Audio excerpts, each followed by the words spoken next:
ओम श्री परमात्मने नमः। 7वां अध्याय। जिसको आप सर्वश्रेष्ठ योगी मानते हैं वैसा मैं भी बन सकता हूँ क्या? जरूर बन सकता है। कैसे?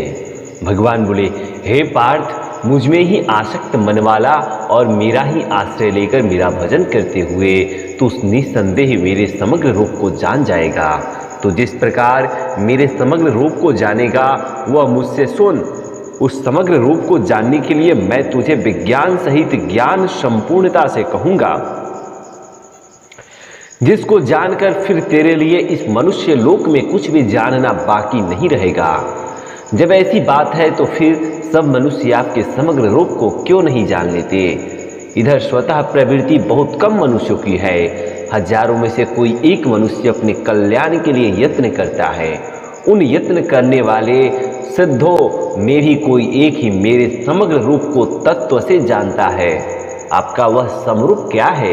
हे महाबाहो, पृथ्वी, जल, तेज, वायु, आकाश, मन, बुद्धि और अहंकार, इन 8 प्रकार के भेदों वाली मेरी अपरा प्रकृति है। इससे सर्वथा भिन्न मेरी जीव रूपा परा प्रकृति है, चेतन प्रकृति है, जिसने इस संसार को धारण कर रखा है।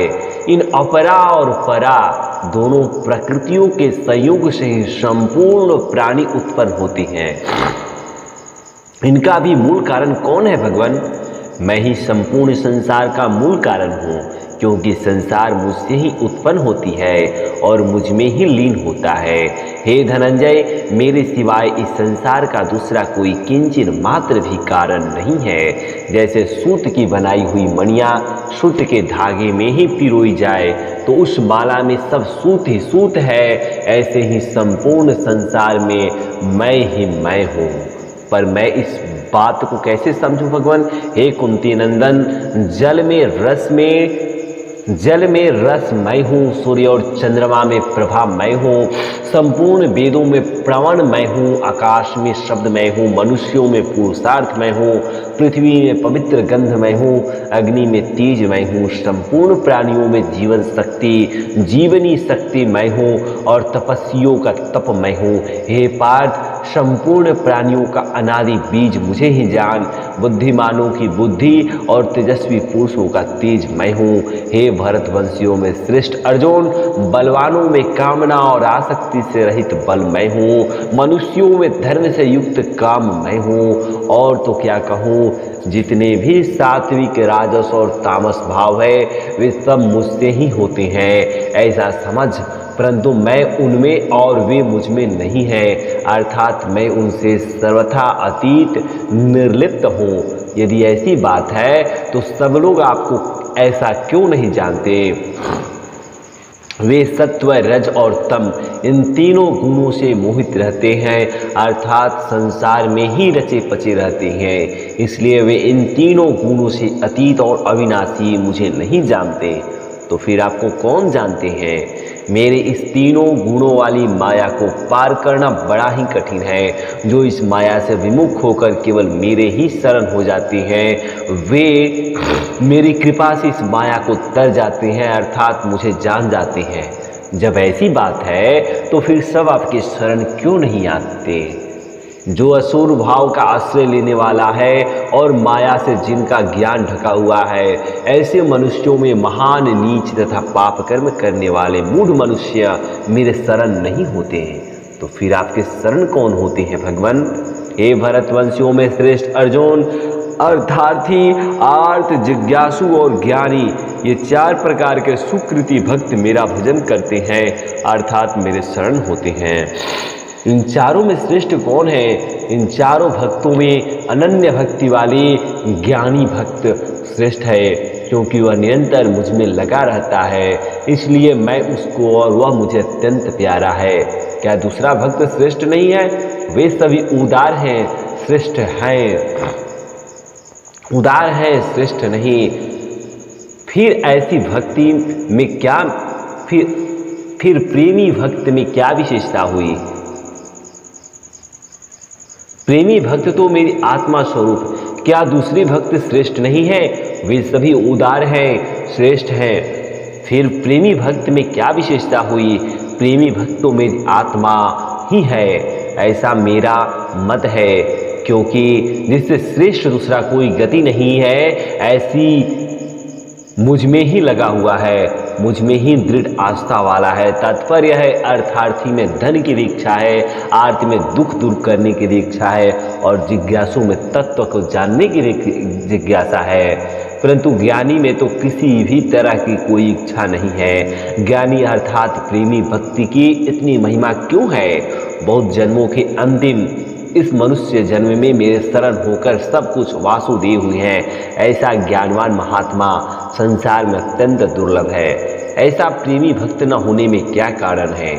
तरह तरह की कामनाओं के कारण जिनका सब कुछ वासुदेव हुई है, यह ज्ञान ढक गया है। ऐसे वे अपने स्वभाव के परवश हुए मनुष्य मेरे शरण न होकर कामना पूर्ति के लिए अनेक उपायों और नियमों का धारण करते हुए दूसरे देवताओं के शरण हो जाती हैं, अर्थात उन देवताओं की उपासना में लग जाते हैं। उनको आप अपनी तरफ क्यों नहीं खींच लेते? मैं मनुष्य की दी हुई स्वतंत्रता को छीनता नहीं हूँ। प्रत्युत जो मनुष्य श्रद्धापूर्वक जिस जिस देवता का पूजन करना चाहता है, उस देवता के प्रति मैं उसकी श्रद्धा को दृढ़ कर देता हूँ और वह उसी श्रद्धा से युक्त होकर सकाम भाव से उस देवता की उपासना करता है। परंतु भैया एक विचित्र बात है कि उनको उस उपासना से जो फल मिलता है वह मेरे द्वारा विधान किया हुआ ही मिलता है, पर सकाम भाव पूर्वक देवताओं की उपासना करने के कारण उन अल्प बुद्धि वाले मनुष्यों को अंत वाला अर्थात उत्पन्न और नष्ट होने वाला फल ही मिलता है, मैं नहीं मिलता। देवताओं का पूजन करने वाला अधिक से अधिक देवताओं की पुनरावृत्ति लोकों में जा सकता है, पर मेरे भक्त मुझे ही प्राप्त होते हैं। जब आपके भक्त आपको ही प्राप्त होते हैं तो फिर सब आपके भक्त क्यों नहीं हो जाते? भैया बुद्धिहीन मनुष्य मेरे सर्वश्रेष्ठ अविनाशी परम भाव को न जानते हुए मुझ अव्यक्त परमात्मा को जन्मने मरने वाला मनुष्य ही मानते हैं। फिर वे मेरे भक्त कैसे बन सकते हैं? वे आपके परम भाव को नहीं जानते तो न सही, पर आप उनके सामने अपने असली रूप में प्रकट क्यों नहीं हो जाते? नहीं भैया, जब ये मूढ़ लोग मुझे जन्मा और अविनाशी नहीं मानते, तब योग माया से अच्छी तरह से आवृत हुआ मैं उनके सामने अपने असली रूप से प्रकट नहीं होता। क्या उस योग माया का पर्दा आपके सामने नहीं रहता? नहीं अर्जुन, मैं तो भूत भविष्य और वर्तमान में होने वाला संपूर्ण प्राणियों को जानता हूँ, पर वे माया से मोहित जीव मुझे नहीं जानते। आपको न जानने में मुख्य कारण क्या है? हे भरतवंशी अर्जुन, मुझे न जानने में मुख्य कारण है राग और द्वेष से उत्पन्न होने वाला द्वंद्व मोह। हे परंतप, इसी द्वंद्व मोह से मोहित संपूर्ण प्राणी संसार में जन्म मरण को प्राप्त होते रहते हैं। तो क्या सभी द्वंद्व मोह से मोहित रहते हैं?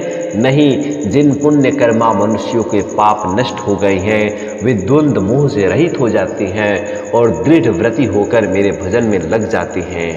दृढ़ व्रती होकर आपके भजन में लग जाने से क्या होता है? जो जरा मरण आदि दुखों से मुक्ति पाने के लिए केवल मेरा ही आश्रय लेकर यत्न करते हैं, वे उस पर ब्रह्म को, संपूर्ण अध्यात्म को और संपूर्ण कर्म को जान जाते हैं तथा वे अधिभूत, अधिदैव और अधियज्ञ के सहित मुझे अर्थात मेरे समग्र रूप को जान जाती हैं। इतना ही नहीं, वे अनन्य भक्त अंतकाल में मुझे ही प्राप्त होते हैं।